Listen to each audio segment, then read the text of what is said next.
My name is Kristen, and I am currently working from home as an illustrator. Steve and I have been married for 15 years now. We have a son named Alex, who is in his second year of middle school. He has a mischievous side, and as he is going through puberty, each day feels like it slightly wears on my heart.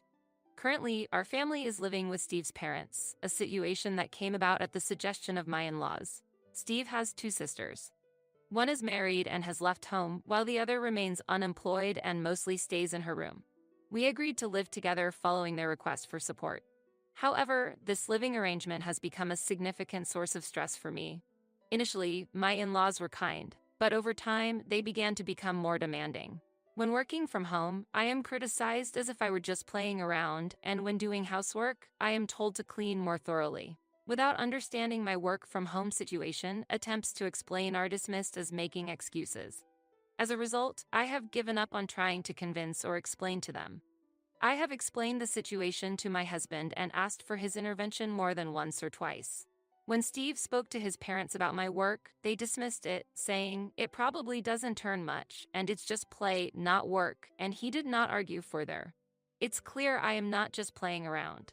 I have seriously acquired clients, and while my annual income was $50,000 when we got married, it has now grown to $100,000, and I work with numerous companies.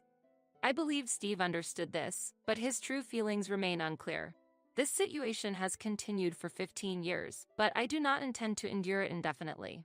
I have been secretly saving money, and I am close to reaching my goal. Once the goal is achieved, I plan to buy a luxurious high-rise condo and start a new life there with Steve and Alex. Steve agrees with this plan, and I am looking forward to a promising future. "Steve, we're almost at our target amount," I said to my husband, who was browsing on his phone in bed after finishing housework and work. He glanced at me and responded with a lackluster hum. His reaction disheartened me, and I lost the energy to continue the conversation, sighing deeply. "Don't you like it?" "It's not that I don't like it. I'm just wondering how to tell my parents," Steve murmured while fiddling with his phone. Indeed. We have not yet informed his parents about our plan to purchase the condo. However, I was not deeply troubled by this matter. I thought that once the condo's paperwork was advanced to a stage where cancellation was impossible, his parents would have no choice but to accept it. This turned out to be the right approach. After a few months, I managed to save the target amount and successfully acquired the high-rise condo, which is in Steve's name. Although I earn more, the uncertainty of my home-based work made us decide it was safer to have the property in his name, as he has a relatively stable job. Preparations went smoothly, and as the moving day approached, we decided to inform his parents about the move and the purchase of the condo. They were surprised when they learned about the condo but ultimately raised no objections. A few days after the discussion, we moved into the luxurious high-rise condo as planned and started our new life as a family of 3 for the first time since our marriage. We managed to acquire a spacious home with a 5-room layout, including a bedroom for us, a room for Alex, and a workspace for me, where I can comfortably progress my work with no issues. We were enjoying our happy times when, shortly after moving, a request came from a well-known company I contracted with asking me to visit their office. The company is quite a distance from our current high-rise condo, requiring an airplane flight to visit. Moreover, a day trip would be challenging, necessitating an overnight stay. Despite this, I was required to stay at the company for about 3 days, engaging in various meetings that necessitated illustration work. Consequently, I arranged a 4-night, 5-day schedule, shared the information with my husband, Steve, and departed for the state where the company is located a few days later. The meetings with the company concluded smoothly, and I returned to our high-rise condo the following day. Exhausted, I bought some prepared food on my way home and arrived around 6 p.m. Since it was a holiday, I expected Steve to be home. However, upon opening the front door, I discovered several unfamiliar shoes lined up, which at first made me think Alex's friends had visited. But it was clear those weren't the shoes of youngsters. Wondering if perhaps they belonged to Steve's colleagues, I quietly made my way to the living room and slowly opened the door. There, I saw my in-laws relaxing at the dining table. "Excuse me." I approached my in-laws with surprise and greeted them, to which they cheerfully responded, "Welcome back, we're happy to see you." However, I was too perplexed to reply. At that moment, Steve, who had been watching TV, came over to us, and I gave him a look that demanded an explanation. He casually mentioned that after telling his mother about my 4-night, 5-day absence, she decided to come over right away. "Leaving your son and grandson for a trip? What were you thinking? His mother reproachfully commented after Steve's explanation. No, it wasn't a trip. I hurriedly corrected her misunderstanding, but the looks on my in-laws' faces were clearly skeptical. Lies are unacceptable. Was that your purpose for leaving the house? My father-in-law raised his voice at me, and my mother-in-law joined him with a menacing look. Could it be that you're engaging in infidelity? My mother-in-law snared, casting a contemptuous gaze and mocking words at me. I'm completely innocent of such actions. It was for work purposes. I raised my voice in defense against the baseless accusation. Your agitation is suspicious. My mother-in-law laughed, sipping her coffee and taking a deep breath. Is that really so? Steve cast a cold glance at me, seemingly taking his mother's words at face value. However, I had already thoroughly explained the situation to Steve and provided evidence to prove it, even sending him photos taken with colleagues at the business trip. Yet, I was frustrated that he harbored doubts, believing his mother's words. By the way, we've decided to move in here. What? Amid my frustration with Steve, this unexpected statement came from my mother-in-law. To ensure this doesn't happen again in the future, we thought it's necessary to supervise. We've also started the process of selling the house. Moreover, we've changed the ownership of this condo into Dad's name. My mother-in-law continued with surprising comments before I could catch up. I was completely bewildered and looked at Steve for help. He avoided my gaze, clearly confused. What do you mean you've changed the ownership? That's not something simple, is it? Seemingly amused by my distress, my mother-in-law looked at me with a smile. The process wasn't that complicated. As if avoiding further explanation, she stood up and left for the living room where the TV was. At that point, I could only rely on Steve. Later, I took Steve to the bedroom to urge him to explain the situation, but he began to speak reluctantly. It turned out my in-laws had taken a liking to the high-rise condo on the day they visited and decided to move in immediately. Furthermore, considering that Steve's sister would be left with nothing, they preferred to invite her in as well rather than her having nothing. Steve, not fully understanding the details, had casually agreed and changed the ownership to his father's name during my absence. As a result of the change in ownership, we were faced with inheritance and gift taxes. However, my in-laws did not have the funds to pay these taxes, and we ended up having to use our savings to cover the cost. The savings were intended for my son Alex's future, considering the inevitable expenses that would arise. I couldn't help but feel a boiling rage towards my husband Steve and my in-laws for what they had done. However, dwelling on what had already happened was futile, so I had no choice but to accept it. The thought of parting ways with Steve crossed my mind with the resumption of living with my in-laws and sister-in-law, but considering Alex, I couldn't make a clear decision. We returned to the same life with my in-laws as before. Days of mental strain revisited me, but fortunately, work kept me busy enough not to dwell on it much. However, a significant event that would decide my feelings occurred. A month after my in-laws and sister-in-law started living with us, I was once again asked to participate in a meeting with that company. This time it was supposed to be short, requiring only an overnight stay. Despite hesitations due to the presence of my in-laws, it was still part of my work. In discussions with Steve, the initial accusations of infidelity raised by my mother-in-law were brought up, but after promising communication with the company, post-visit activities, and photo sharing, it was eventually agreed that I could go without any issues. So, I'll be leaving now. I greeted my mother-in-law, who was relaxing in the living room on the day of departure, but received no response. My father-in-law, watching TV, glanced at me for a moment but returned to his screen without showing much interest. Without saying anything more to them, I left the high-rise condo. After completing the meeting, I returned home the next afternoon. I'm back, I announced to my in-laws in the living room, then immediately headed to my office to resume work. However, the room was empty, with many of the materials that were supposed to be there gone. At first, I couldn't understand the situation and why everything had disappeared, but I quickly realized it was the work of my in-laws and confronted them. Mother, all the materials in my office are gone. Where did you put them? What are you making such a fuss about? She retorted when I hurried into the room, momentarily taken aback but then starting to sip her tea with an accustomed demeanor. Those books and documents, they were essential for my work. And that work? Filled with drawings that don't seem practical? Despite my earnest explanation, my mother-in-law laughed dismissively, unwilling to listen. Those were very important to me. Where did you put them? You're so noisy. We've already disposed of them, she said that while showing annoyance and eventually admitting to throwing them away. I was speechless at her words, finding myself unable to say anything more to her. Mia needs her own room. She can't always be with us. My mother-in-law explained that after moving, there wasn't enough room, so my sister-in-law had been sharing with my in-laws. However, exhausted by my sister-in-law's late-night activities, my in-laws decided without consulting me to give her my office, which stored materials and artwork crucial for my work. These were of immeasurable value to me. Hearing that my things were disposed of, I silently returned to my office from the living room. How much time had passed? While lying on the floor, devoid of motivation, Alex came into the room. "Mom, is something wrong?" Noticing Alex had come home and it was already dark outside, I responded, yeah, I'm fine. Welcome back." After he opened the door and saw the state of the office, he looked at me silently. "Did something happen?" While puzzled by his reaction, I asked with a smile, only for him to look back at me seriously. "Mom, aren't you going to divorce?" His unexpected question left me speechless. "I know. Grandma and Grandpa have been harsh on you, and Dad isn't supporting you, right?" Alex stood in front of me, turning on the light and sitting down on the floor.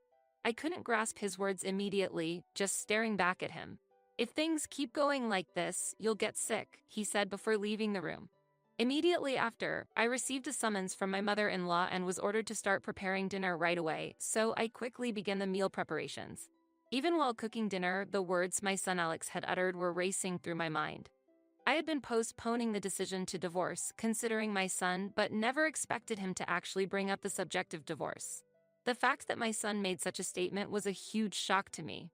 However, that incident solidified my decision to divorce, and the next day, I promptly obtained a divorce form from the city hall. That evening, as soon as my husband Steve returned home, I presented the divorce form in front of my in-laws. "What's this?" Steve looked over the divorce form, not fully grasping its significance. "What's going on?"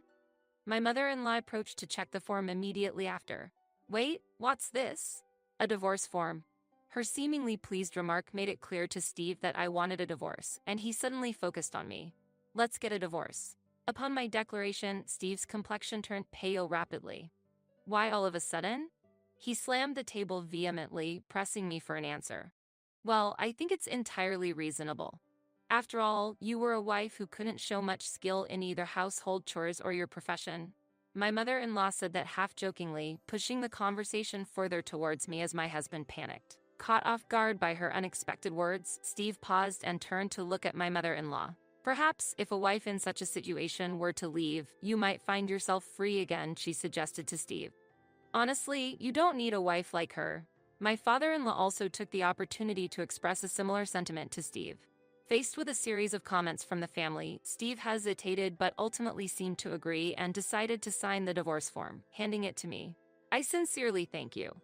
I took the signed divorce form and went to my son Alex's room, expressing deep gratitude. Upon opening the room, Alex was immersed in studying or something else, concentrated at his desk. "Alex, we're going to be leaving this place," I softly said to his back, and he put down his pen and slowly turned towards me. "I understand." Alex responded quietly yet firmly, and then turned back to continue what he was doing. Receiving my son's understanding response, I gently closed the door and began preparing for what was to come in the house. I quickly arranged the moving preparations and submitted the divorce form at the city hall the following day. After Steve signed the divorce form, it took only about a week for me and my son to leave the house and take the first step towards starting a new life. Facing a new beginning, my son and I held hope for the future, determined to move forward while leaving the past behind. Since the new residence was already decided, I arranged for movers to transport our belongings, and during the process, I made one last visit to the living room to bid farewell to my in-laws. However, my in-laws ignored my presence, not giving me a second glance. "Thank you for everything," I said politely, but received no response from them. "I hope you continue to work hard on the payments," I added with a hint of sarcasm, which made my mother-in-law turn to me abruptly. "What do you mean by that?" she asked.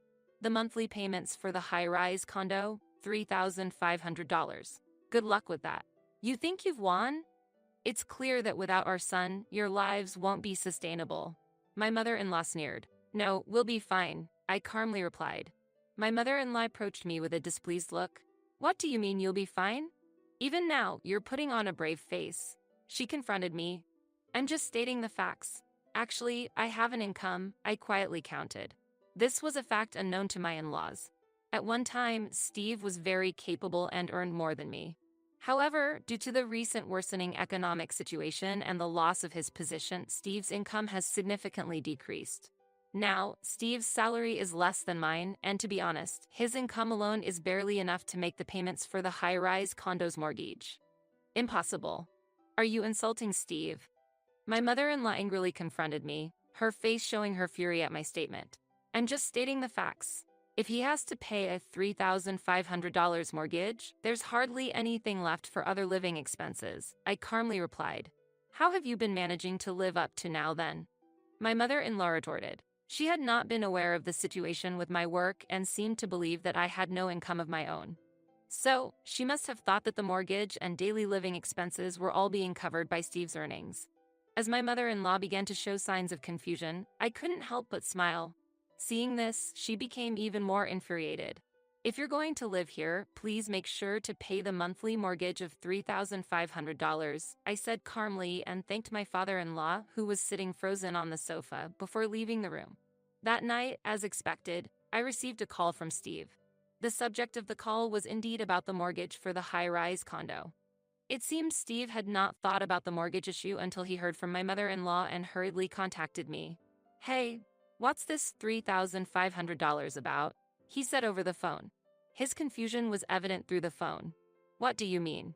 It has been like that since the time of purchase, I responded coolly. What, really? But there's no way we can afford that. Steve argued, probably not remembering the details. I'm no longer concerned with that matter. Goodbye, I said and promptly hung up the phone. Immediately after, I stopped accepting any calls from Steve or my in-laws. From that moment, I felt completely relieved, filled with a sense of serves them right towards them. Later, I learned from a colleague and friend of Steve's about what happened next. Steve ended up in deep debt due to failing to keep up with the loan payments and was eventually driven to bankruptcy. Naturally, my in-laws and sister-in-law didn't have the funds to make the payments either and also faced bankruptcy. Steve managed to keep his job but now has to support not only himself but also the other three, taking up night jobs and becoming increasingly worn out day by day.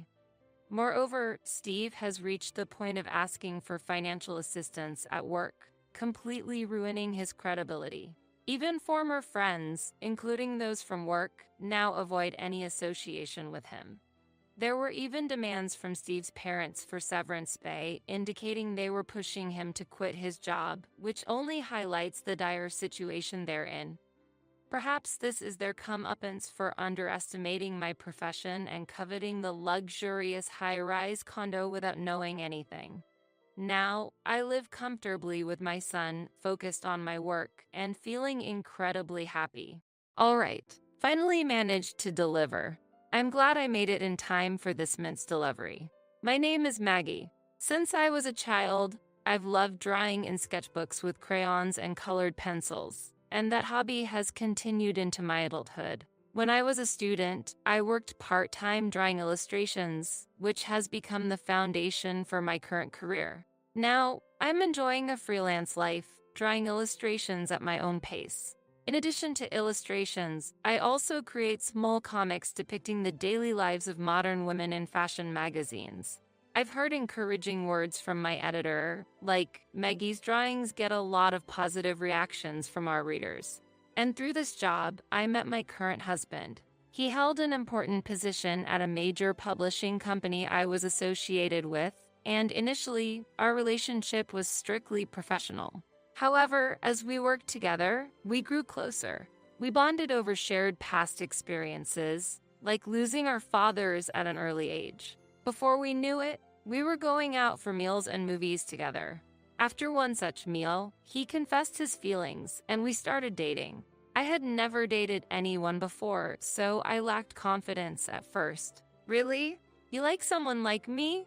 I don't stand out, and I'm just a bit better at drawing than the average person. That's not true. You're really talented, Maggie, and I love the way you utilize that talent to the fullest. His kind words made my heart flutter. After dating for several years, we decided to get married.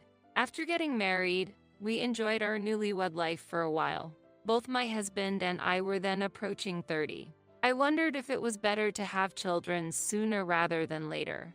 Then, one day, my husband proposed that we live with his mother. I was initially surprised, but I had always yearned for happy family moments since I grew up in a single-parent household after losing my father early on. So, I looked forward to living with my mother-in-law. Maggie, I have something to discuss. Actually, my mother wants to live with us. What do you think? Really? Hasn't your mother always lived alone at her place? Yes. She must have her own reasons for wanting this. I was surprised she brought it up to us, newlyweds, but I want to understand her feelings. I hadn't interacted much with my mother-in-law. The only occasions I could do so were during our wedding and other formal occasions. From the start, she seemed very warm and approachable. Her smile and kindness reassured me. My mother has been feeling lonely living by herself. I used to visit frequently, but I've been too busy recently. That must be hard for her. But if she wants to live together, it may be fun living together under one roof. Really? Of course. I don't mind, and I'm looking forward to it. Thank you, Maggie. That really helps. So, we decided to live with my mother-in-law. My husband was pleased with my decision, and our new life as a family of 3 began. Maggie, what's your favorite food? I want to make something special for you. Thank you, mother-in-law. Let me help you with it. It's fine, Maggie. You relax here. Our cohabitation was going smoothly. My mother-in-law took care of most household chores. I was really grateful for her support, especially because I was exhausted from work. One day, my husband dropped a bombshell. Maggie, this might come as a shock, but I've been transferred to another region. What? Really? I was filled with confusion and anxiety at the sudden news of his transfer. Considering our recent cohabitation, I wondered how this would affect my relationship with my mother-in-law. I thought about ending our living arrangement but couldn't ask my mother-in-law due to the unavoidable nature of the transfer. I also pondered moving with him, but staying in the city was more convenient for my job. Thanks, Maggie. If you ever have concerns about living with my mother, let me know. I remember feeling a bit relieved by his words. Thank you, I understand. In the end, I decided to continue living with my mother-in-law, but this decision might have been a bit hasty. At first, our cohabitation was harmonious. We respected each other's preferences and shared household chores. However, after living together for a short while, my mother-in-law began to change her attitude towards me. She assumed I wasn't doing anything. Maggie, shouldn't you help out a bit more around the house? I'm sorry, I'm quite busy right now. I'm working on this tablet. You say such things, but you're just holed up in the house doing nothing. Even if you draw on that thing, there's no way you can make money from it. No, actually, I work using this tablet, and I support our household with my income. I've explained many times that I work from home, but my mother-in-law didn't believe me. She misunderstood me as a freeloader and asked me to help around the house. I intend to help with household chores as much as I can, but I'm busy with work and can't always help. So I contribute by putting at least $3,000 from my income into the household every month. That's the money my son is giving you, isn't it? There's no way you can pay that amount yourself. No, that's not the case. I tried to explain again, but my mother-in-law wouldn't accept what I said. Despite explaining multiple times that I was contributing a significant amount from my income even though I couldn't help more with the chores, she continued to ignore my words. It was futile, no matter how politely I tried to explain. As time went on, her attitude towards me hardened and she began to berate me. She has never worked since getting married. She occasionally goes out shopping or for lunch with friends, but primarily stays home. Despite this, she was relentless in demanding that I help more around the house, even when I was working hard to support the family. As a result, it sometimes affected my work and caused inconveniences to my colleagues. Under these circumstances, it became difficult for me to maintain credibility and continue working. I needed to find a solution.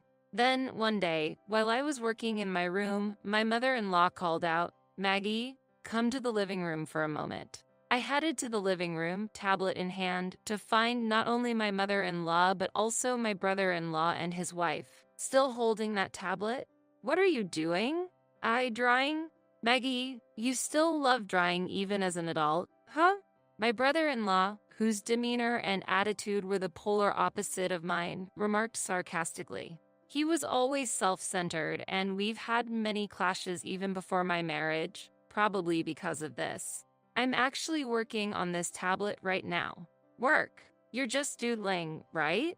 LOL. My sister-in-law, with her usual domineering attitude, always looked down on me and threw snide remarks. "No, I'm drawing as a job. We heard from our mother that you can't do household chores or work properly. So, can't you just leave this house? From now on, we're going to live with Mom." They ridiculed and berated me. My mother-in-law looked pleased with the scene. It hurts to be treated this way by family. Since I had urgent work to do, I needed to focus on my tasks. But my mother-in-law didn't like my attitude. "Why are you ignoring me? How rude, especially with that tablet," she yelled. "Wait, mother-in-law, what are you?" Suddenly, she snatched the tablet from me and slammed it on the floor. Why would you do that?" To add insult to injury, my brother-in-law and his wife gleefully stomped on the tablet. The tablet screen cracked in several places, and it wouldn't even turn on. Holding the broken tablet, I was shocked to realize I couldn't continue my work. I tried several times, suppressing my anger to restart my work, but the tablet wouldn't revive. This incident made me realize that continuing to live with my mother-in-law was no longer feasible. So, I shared the incident over the phone with my husband. He was silent for a while, presumably in shock, but then repeatedly apologized. I didn't intend to blame my husband, but I was moved to tears by his kindness. When I told him that I wanted to live with him and not at his parents' house, he was happy. I had previously been worried about living in a remote location due to his transfer, but now I felt that being with him was more important. After deciding to move out, I immediately started preparing to relocate. But during this busy time, a surprising event occurred. Suddenly, my mother-in-law, brother-in-law, and his wife came to see me. Why are you here all of a sudden?" "I'm quite busy right now," I exclaimed in surprise. "Maggie, we heard you've been contributing $3,000 monthly. We're truly sorry about the other day. We didn't know until our son told us. We had no idea you were contributing so much." I could sense my mother-in-law's intentions. "I've told you this before. Anyway, I've decided to move out and live with my husband. Perhaps they realized that without me, they would lose the monthly financial support." "Maggie, don't say things like that. Let's all build a warm family together. Mother-in-law says if you leave, we have to pay $3,000. That's unbelievable. The reason Maggie got angry and left is because you broke that tablet, right?" "What are you talking about? It was Mom who broke the tablet first. Besides, all this happened because of Mom's misunderstanding." "That's right.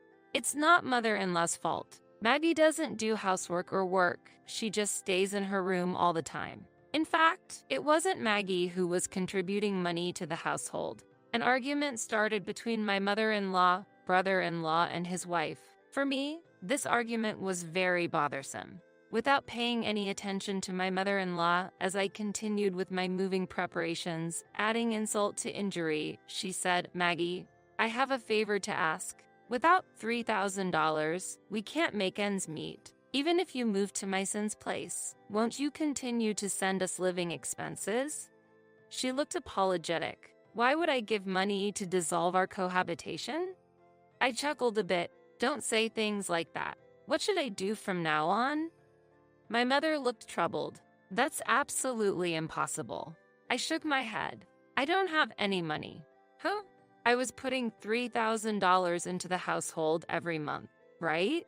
I thought that was more than enough for living expenses." After a moment of silence, my mother-in-law confessed, "I spent the money at a nightclub." I was lost for words. "You went to a nightclub? Mom, are you out of your mind?" My brother-in-law also angrily retorted, "Please, can you support my nightclub expenses?" After losing my husband, I've been trying so hard to live by myself. You can sympathize with me, right? My mother-in-law looked like she was about to cry. Absolutely not. I sighed deeply. My sister-in-law nodded in agreement. My mother-in-law's shoulders dropped. She was probably shocked at the idea of stopping her visits to the nightclub. However, I had no intention of helping her. Maggie, I'm sorry for the trouble my mother caused. Let's get along from now on. My brother-in-law apologized. That's impossible. I don't want to live with her and her family. But I firmly refused. After that, I started a peaceful life at the new location where my husband was transferred to. Now, we are enjoying our days in a serene town, and I can work peacefully. During this time, a thought suddenly crossed my mind, the bomb that I had left at my in-laws' place. Just as I was wondering about it, I received a call from my mother-in-law. Oh, mother-in-law, what's the matter? Maggie, what's the deal with the comic you drew? What about the comic I drew? You know, the comic you drew is all about our family, right? Maybe it was. Apparently, the comic drew caused a big uproar at my in-laws' house. It realistically depicted the treatment and words I received from my mother-in-law and the couple, and it seemed to resonate with people of my generation. Although I changed the names of the characters, some relatives knew I was a comic artist, and someone apparently realized it was about my in-laws. My brother-in-law, his wife, and mother-in-law seem to be under fire right now. Because of you, Maggie, everyone knows our secrets. What should we do? But aren't secrets like this bound to come out eventually? Now, how can we face everyone? They even found out I was going to a nightclub. It might be difficult, but please resolve it yourself. How cruel. Feeling a bit refreshed at my mother-in-law's outcry over the phone, I learned that the family faced many difficulties afterward. Due to the contents of my comic, angry relatives gathered at my in-laws, and it was revealed that my mother-in-law had spent a lot of money at the nightclub and was in debt. The debt was so massive that she couldn't repay it by herself. My in-laws had to sell their house to repay the debt, and my mother-in-law started living with my brother-in-law and his wife. It seems she started a part-time job to repay the debt, but it was a tough situation. My brother-in-law and his wife, already struggling financially, faced even more challenges living with my mother-in-law. Eventually, my sister-in-law couldn't take it anymore and left the house after an affair, leaving my brother-in-law deeply depressed. Although I feel sympathy, I can't help but think they brought it upon themselves. As for us, we are enjoying our new life in the countryside. Shortly after moving here, we were blessed with our long-awaited baby. Initially, I was anxious about moving from the city to the countryside, but this area, blessed with beautiful nature, has become an ideal living environment. With the stress gone, we are enjoying a comfortable life. Furthermore, my previous comic was well received, leading to a new fashion magazine job, so both my personal and professional lives are progressing smoothly. I can't help but feel grateful to my mother-in-law and her family for the opportunity